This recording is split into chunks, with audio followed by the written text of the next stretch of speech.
recall that during the elections, even the Ghana elections, we had similar incidents which led to the death of 5 people. The reality, and this is not just a matter in Ghana, but it is something that is consistent across Africa, maybe for the last decade, that the incidence of protest is increasing.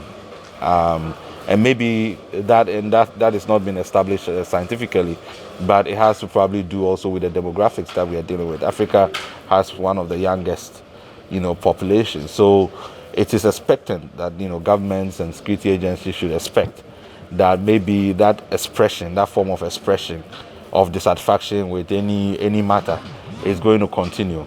So what then the security agencies, the police, the army should begin to understand is, how do you deal with that kind of expression of dissatisfaction? They cannot use the same old methods. I always make the point that when the Jura was happening, Abobloshi was happening, and yet we didn't see deaths in Abobloshi, because the way you approach a protest is different from how you deal with armed combatants, and so on. So the police have to have, it probably will require different personnel to deal with those kinds of expressions than we are used to.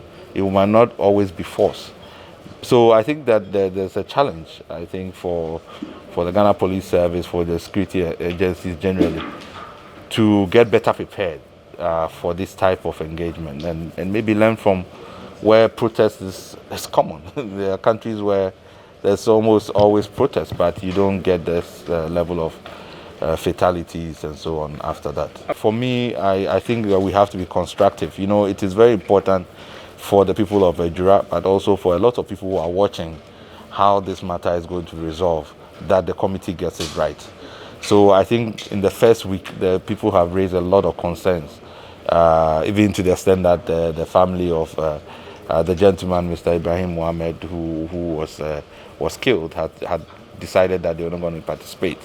I think that it is an opportunity for the committee to listen to those issues and reset themselves, so that they can complete the work successfully.